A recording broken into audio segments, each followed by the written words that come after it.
Moving to a new place always feels like starting fresh, doesn't it? That's exactly what I thought when I packed up my life and headed to this quiet coastal town. I'd been living in the city for years, drowning in deadlines and noise. As a graphic designer working from home, I figured I could work from anywhere. Why not somewhere peaceful? Somewhere I could actually hear myself think. The apartment building was old, really old. The kind of place with character, as the landlady called it. To me, it looked like it had seen better days. The paint was chipping in places. The hallways smelled like old wood and something else I couldn't quite place, and every step on the stairs announced your arrival with a loud creak. But the rent was cheap. The view of the harbor was beautiful, and apartment 3B had this charm that I couldn't resist. Big windows, high ceilings, and enough space for my desk and equipment. Mrs. Patterson, the landlady, was in her 70s. Sweet lady, always smiling, but there was something about the way she looked at me during the tour, like she was studying me, measuring me up for something. When I signed the lease, she grabbed my hand and held it a bit too long. "Keep your door locked at night," she said, her smile fading just a little. "Always locked." I laughed it off. "Is the neighborhood unsafe?" "No, dear, just old buildings have their quirks. Better safe than sorry." Strange advice, but I didn't think much of it. Old people worry about everything, right? I moved in on a Saturday. The previous tenant had apparently left in a hurry. There were still marks on the walls where pictures used to hang, and I found a few random items in the closet. Nothing important, just the usual stuff people forget when they're moving fast. The first 2 nights were perfect. I slept like a baby. The sound of waves in the distance, the cool breeze through the window, everything felt right. I even called my best friend Jake and told him I'd made the best decision of my life. "You're going to be bored out of your mind in 2 weeks," he joked. "You're a city guy. Watch me prove you wrong," I shot back. Then came the 3rd night. I'm not sure what woke me up. You know that feeling when you sense something's wrong before you're even fully awake? That's what happened. My eyes opened and the room was dark except for a sliver of moonlight coming through the window. I felt cold. Not the normal kind of cold. This was different. It went straight through me. And that's when I saw her. She was sitting at the foot of my bed, just sitting there, completely still. Her hands were folded in her lap and she was staring right at me. Not blinking, not moving, just staring. My heart nearly exploded out of my chest. I couldn't move, couldn't scream, couldn't even breathe properly. Have you ever been so scared that your body just freezes? That's what happened to me. I lay there staring back at her, hoping this was some kind of nightmare. She looked real. Too real. A woman, maybe in her early 30s, with dark hair pulled back into a simple style. She wore a floral dress, the kind you'd see in old photographs from the 90s. Not vintage cool, just dated, but it was her eyes that got me. They were intense, like she was looking straight into my soul, owning every breath I took. I don't know how long we stayed like that. Seconds, minutes? It felt like forever. Finally, I managed to reach for the lamp on my nightstand. My hand was shaking so bad I nearly knocked it over. When I finally got it on and light flooded the room, she was gone. Just gone. I jumped out of bed, turned on every light in the apartment, and checked every room, every closet, every corner. Nothing, no one. The front door was still locked from the inside. The windows were closed. There was no way anyone could have gotten in or out. I didn't sleep the rest of that night. I sat on my couch with all the lights on, drinking coffee and trying to convince myself that I'd been dreaming.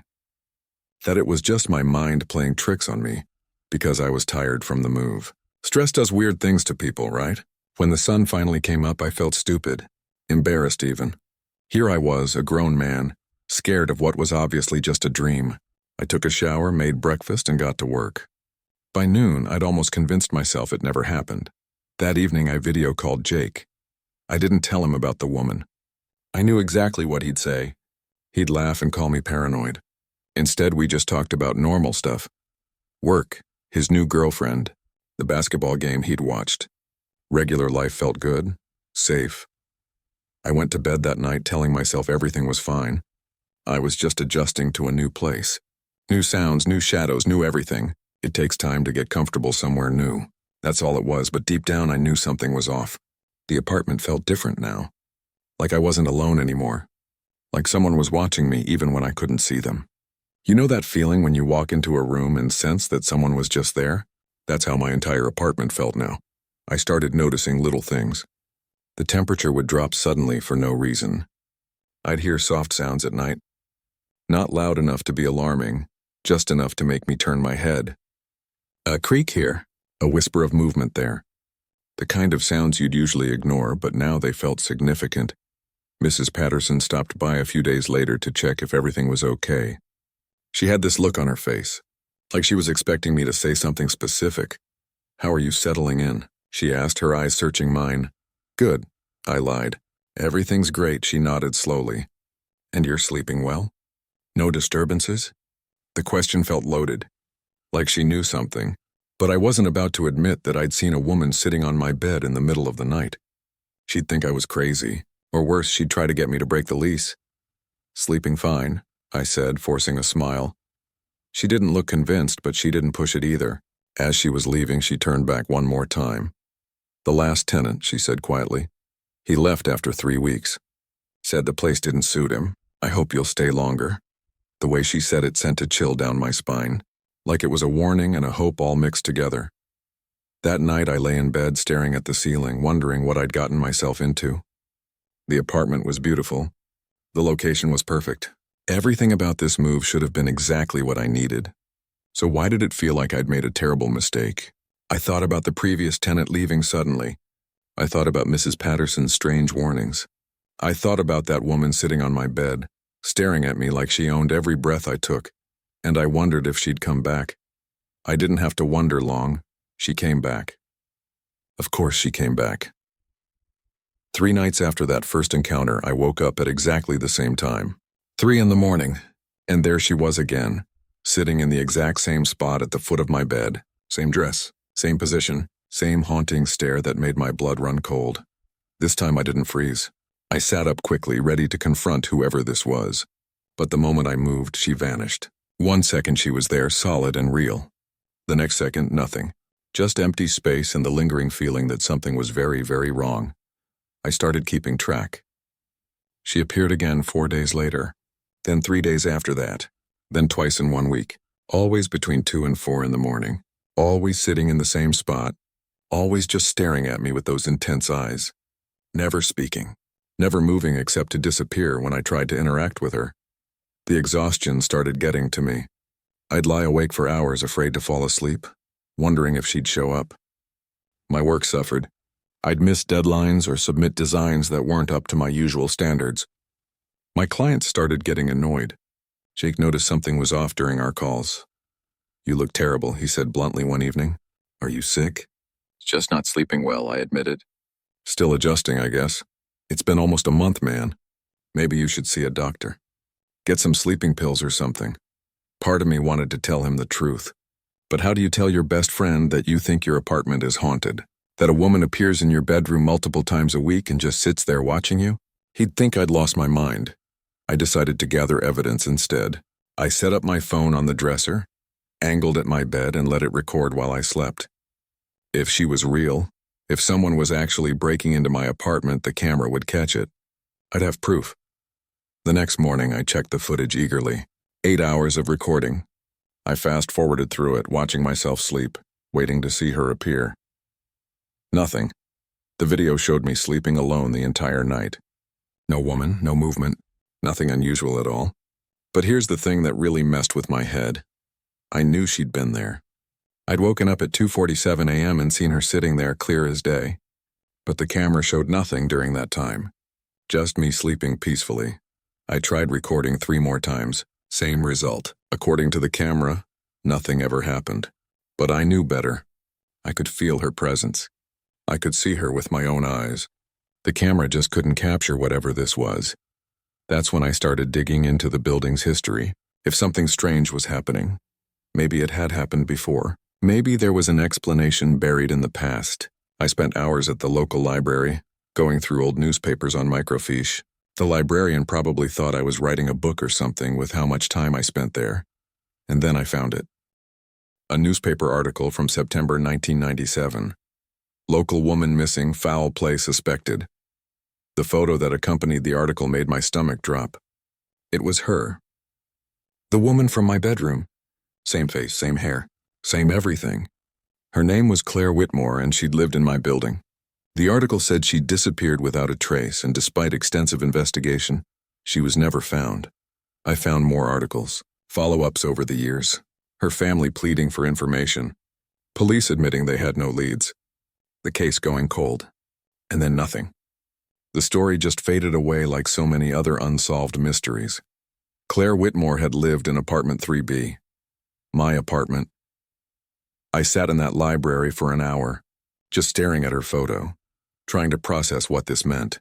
Was I seeing a ghost? Was that even possible? I'd never believed in any of that supernatural stuff before. But what other explanation was there? I needed to know more. I went back to my building and knocked on Mrs. Patterson's door. When she opened it, I didn't waste time with small talk. "Tell me about Claire Whitmore," I said. Her face went pale. For a moment, she looked like she might close the door in my face. Then she sighed and stepped aside to let me in. "I was hoping you wouldn't find out about that," she said quietly, gesturing for me to sit. "Every tenant who learns about Claire ends up leaving. They get scared. They imagine things." "I'm not imagining anything," I said firmly. "She's in my apartment. I've seen her." Mrs. Patterson looked at me for a long moment, her expression sad. "You're not the first to say that. Every tenant in 3B sees her eventually. Some last longer than others. The previous tenant made it 3 weeks. The one before that lasted 2 months. They all leave. Why didn't you tell me this before I moved in?" "Because I need tenants," she said, a hint of desperation in her voice. "I'm an old woman living on a fixed income. If I told everyone that apartment is haunted, I'd never rent it. Besides, most people don't believe in ghosts. I always hope maybe they won't see her. Maybe she'll finally rest." "What happened to her?" I asked. "No one knows. She had a boyfriend, Tom something. Nasty piece of work from what I remember. Always controlling her, treating her badly. One day she was here, the next day she was gone. Police investigated for months but found nothing. It's like she vanished into thin air." I left Mrs. Patterson's apartment with more questions than answers. That night I didn't try to sleep. I sat on my couch, all the lights on, thinking about Claire, about how she'd disappeared from this very apartment, about how she kept appearing to every person who lived here after her. What did she want? Why was she showing herself to me? Was she trying to scare me away, or was she trying to tell me something? Around midnight, the temperature in my apartment dropped suddenly. I could see my breath, and then I felt it. That presence, that overwhelming sensation of being watched. I turned slowly toward my bedroom door. She was standing there in the doorway. Not sitting this time, standing, still staring at me with those intense eyes. But this time something was different. She looked agitated, desperate. Her hand slowly lifted and she pointed, not at me, at my bedroom, at something inside. "What?" I whispered. "What are you trying to show me?" She kept pointing, her eyes never leaving mine. Then, like always, she faded away. But this time I knew she wasn't just haunting me. She was trying to communicate. She needed something from me. And despite every logical part of my brain screaming at me to pack my bags and leave, I knew I couldn't go. Not until I understood what Claire was trying to tell me. I couldn't stop thinking about that moment. The way she stood in my doorway, pointing toward my bedroom with such desperate intensity. For weeks she'd just sat and stared. But now something had changed. She was trying to show me something. The next day I did what I probably should have done from the beginning. I decided to talk to her. I know how crazy that sounds. Talking to a ghost. But what else was I supposed to do? Ignore her until I went insane from lack of sleep? Run away like all the other tenants? No. If Claire was reaching out to me, the least I could do was try to understand why. That night, I didn't go to bed at my usual time. Instead, I sat on the edge of my bed, lights dimmed, and waited. 2 a.m. came and went. Then 3. I was starting to think maybe she wouldn't show when the temperature suddenly dropped. That familiar cold that had become her calling card. And there she was, sitting in her usual spot, staring at me. My heart was pounding, but I forced myself to stay calm. "I know you're trying to tell me something," I said, my voice barely above a whisper. "I want to help you. What do you need me to see?" For the longest time, nothing happened. She just kept staring. Then slowly she moved. She stood up and turned toward my closet. She walked toward it, her movement silent, and pointed directly at the closet door. I got up, every instinct telling me this was a terrible idea. But I followed anyway. I opened the closet door. "In here?" I asked, looking back at her. She was right behind me now, closer than she'd ever been. Up close, I could see more details. the sadness in her eyes, the way her dress seemed to fade in and out of focus. She pointed again, more urgently this time, toward the back wall of the closet. I pushed aside my hanging clothes and examined the back wall. At first, I didn't see anything unusual, just old wood paneling like the rest of the apartment. But then I noticed something. One of the panels looked slightly different, less worn, like it had been removed and replaced at some point. I pressed on it and it shifted slightly. My hands were shaking as I worked my fingers around the edges and carefully pulled. The panel came loose, revealing a dark space behind it. I grabbed my phone and turned on the flashlight. There, hidden in the wall, was a book. A journal with a worn leather cover. When I turned around, Claire was gone. But the air felt different somehow. Less heavy.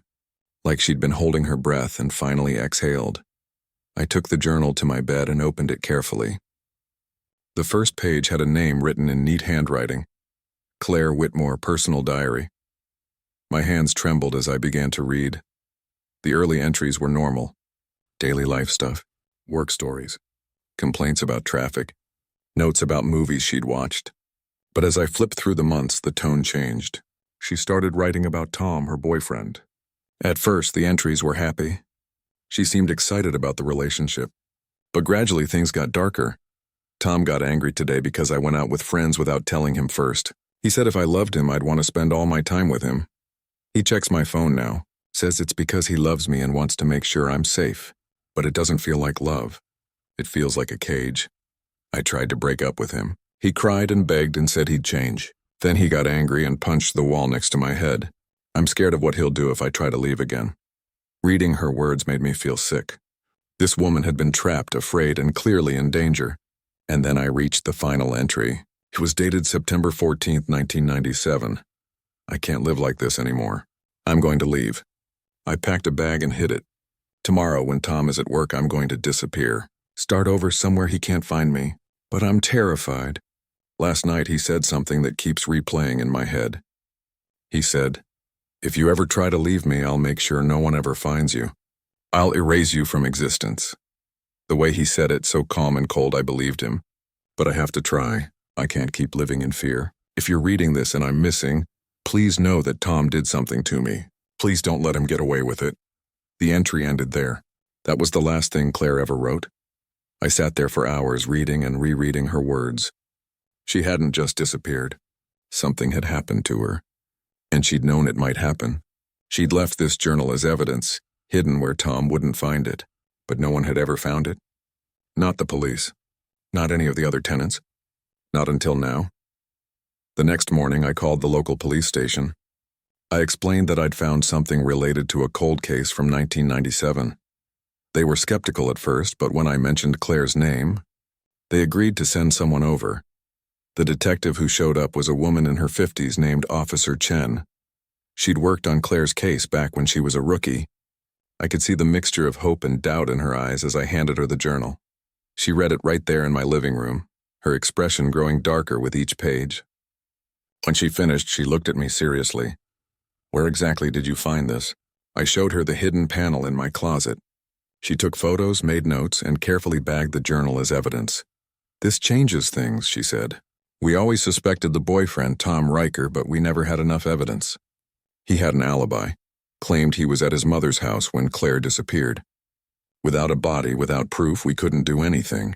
But this journal, it establishes motive, pattern of behavior, and most importantly, it shows she feared for her life." "Can you reopen the case?" I asked. "I'll certainly try. But I need to be honest with you. It's been almost 30 years. Tom Riker might be dead. Evidence might be gone. Witnesses' memories fade. This won't be easy. After she left, my apartment felt different again, lighter somehow. I'd done what Claire needed me to do. I'd found her journal and given it to the police. Her voice, silenced for so long, finally had a chance to be heard. That night, Claire appeared again. But this time, she didn't look as desperate. She sat on the edge of my bed like always, but her expression had changed. There was something almost grateful in her eyes. She lifted her hand and pointed again. Not toward the closet this time, toward the floor. My blood ran cold. Was there more? Was the journal just the beginning? I looked at the wooden floorboards where she was pointing. One of them looked slightly different from the others, less worn, just like the wall panel had been. Claire kept pointing, her eyes pleading with me to understand, and in that moment I realized with absolute horror what she was trying to tell me. The journal wasn't the only thing hidden in this apartment. There was something else. Something worse, something buried beneath the floor. I couldn't sleep after that. How could I? Claire was pointing at the floor, and every bone in my body knew what that meant. But I couldn't just start tearing up floorboards in the middle of the night. I needed to think, to plan, to be smart about this. The next morning I called Officer Chen. I told her about the floorboard, about how different it looked from the others. I didn't mention Claire's ghost pointing at it. Some things are better left unsaid, especially to police officers. "Don't touch anything," she said immediately. "I'm going to do some more digging into Tom Riker first. If there's something there, we need to handle this properly. Chain of evidence, warrants, the whole process. Give me a few days." Those few days felt like an eternity. I couldn't work. Couldn't focus on anything except that floorboard and what might be underneath it. Jake called me twice, and I barely managed to hold a conversation. He knew something was seriously wrong, but I still couldn't tell him. Not yet. "You need to come back to the city for a weekend," he said. "Get away from that place. You're not yourself anymore." He was right. I wasn't myself. How could I be? I was living in an apartment where a woman had disappeared, sleeping 10 feet away from what might be evidence of something terrible. But I couldn't leave, not now. Claire needed me to see this through. Officer Chen called back 3 days later. Her voice was tense. "I found him. Tom Riker. He's still alive, living about 40 miles from here. Changed his name legally about 10 years ago. Goes by Thomas Brennan now, his mother's maiden name. And here's the interesting part. After I started asking questions about him, I dug deeper into his background. He worked as a maintenance man in your building back in the 90s. Had keys to all the apartments?" My stomach turned. So he could have gotten into Claire's apartment anytime he wanted. "Exactly. I'm working on getting a warrant to search your apartment properly. We'll need to bring in a forensics team. This could take another week or two." "No," I said before I could stop myself. "I can't wait that long. What if he finds out you're investigating him? What if he tries to destroy evidence? I understand your concern, but we have to do this right. If we find something and the defense argues we obtained it illegally, everything falls apart." After I hung up, I paced my apartment for hours. Legally, she was right. But every night, Claire appeared pointing at that same spot, getting more agitated, more desperate. Time felt like it was running out, though I couldn't explain why. That night at 3 a.m, I made a decision. I grabbed a flashlight and a screwdriver from my toolbox. If I was going to do this, I needed to do it now before I lost my nerve. The floorboard was in the corner of my bedroom, partially hidden under where my bed frame usually sat. I moved the bed aside and knelt down. The wood looked old like everything else in this place, but this particular board had different nail heads. Newer ones. Someone had removed this board before and replaced it. My hands were shaking so badly I could barely grip the screwdriver. I worked the edge of it under the board and pried gently. The nails squeaked in protest. The sound seemed impossibly loud in the quiet apartment. After what felt like forever, the board came loose. I pointed my flashlight into the dark space below. At first, I couldn't process what I was seeing. There was something wrapped in old plastic, shoved into the crawl space beneath the floor. Not big enough to be, no. I felt relief wash over me. Whatever this was, it wasn't what I'd feared. I reached down carefully and pulled out the plastic bundle.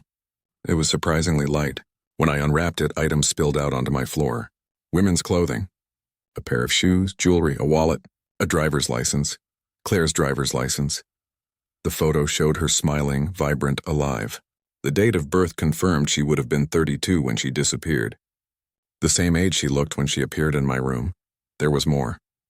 Other items that clearly belonged to other women.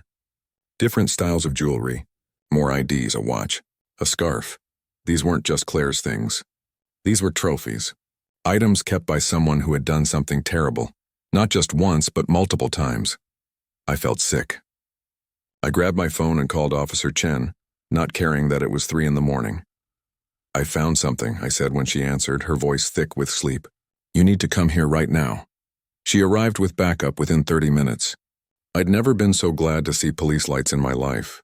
I showed her everything, explained how I'd found it. I expected her to be angry that I hadn't waited for the warrant.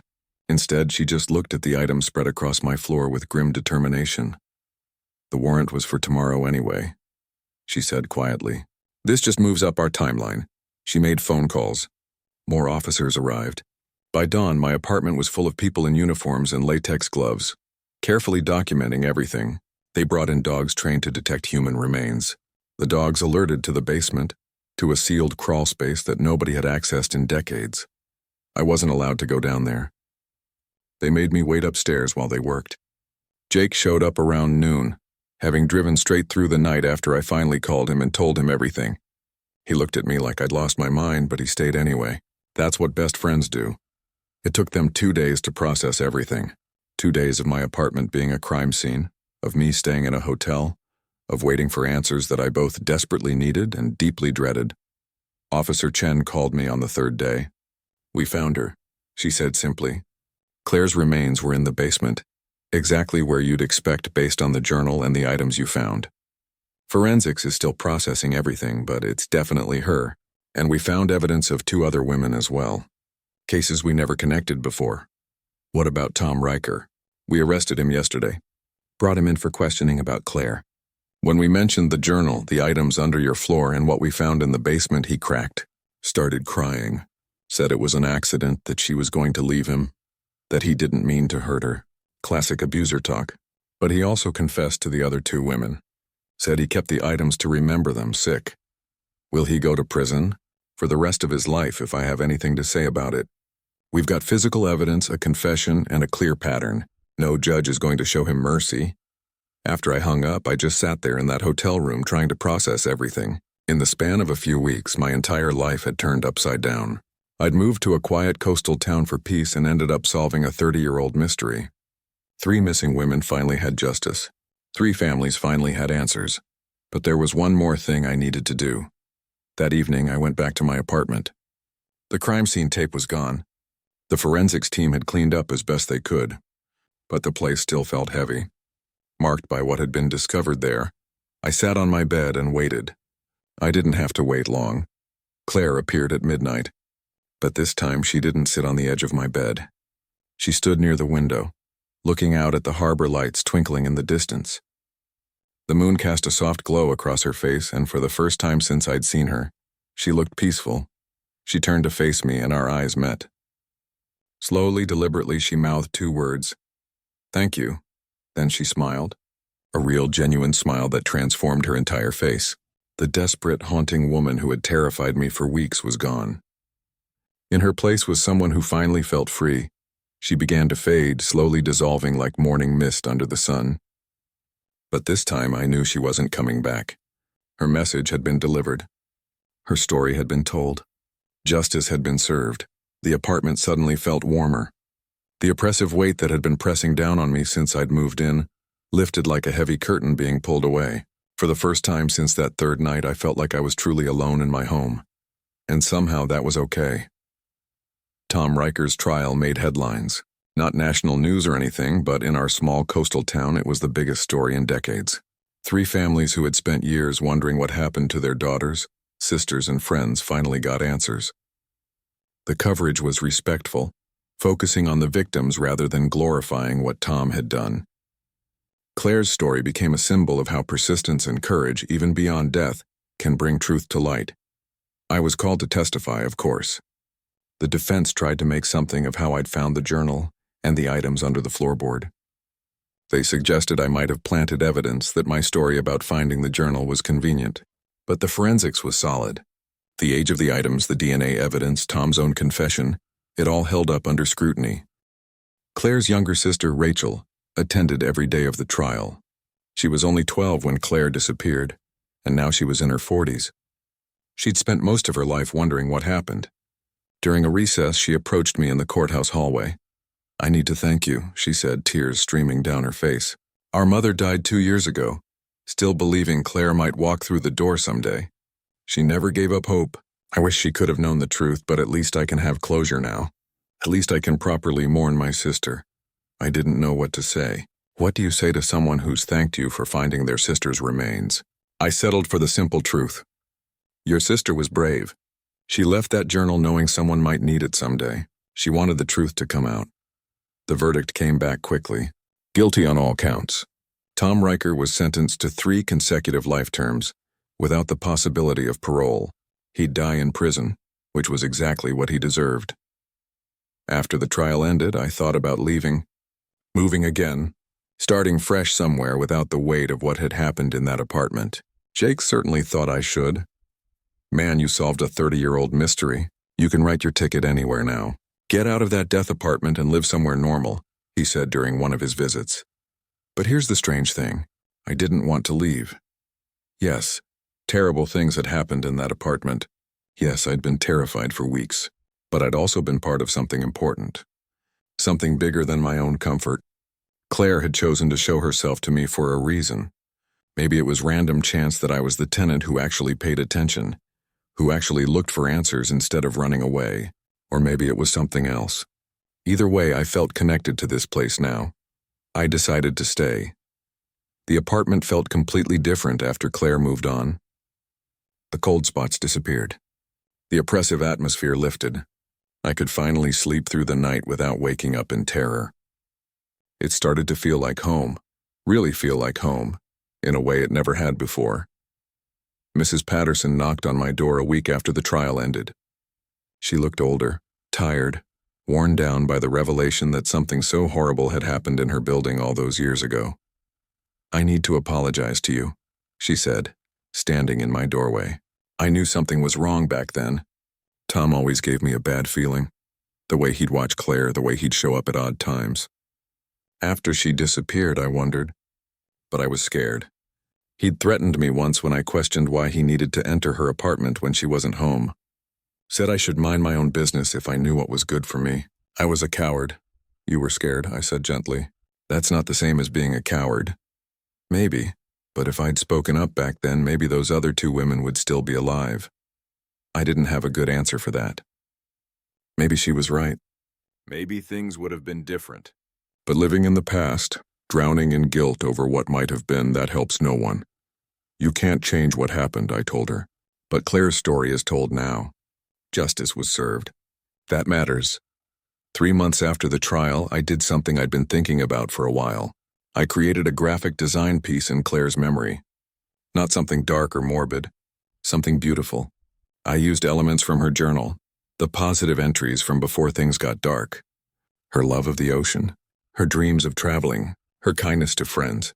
I incorporated her photo, the one from happier times, and created a memorial piece that celebrated her life rather than focusing on her death. Rachel loved it. She had it printed and framed, hung it in her home. She said it was the first time since Claire's disappearance that she'd been able to think of her sister and smile instead of just feeling pain. That project led to others. Other families of missing persons reached out to me. They'd seen Claire's memorial and wanted something similar for their loved ones. I started specializing in this type of work, creating pieces that honored people who'd been lost, forgotten, or left behind. It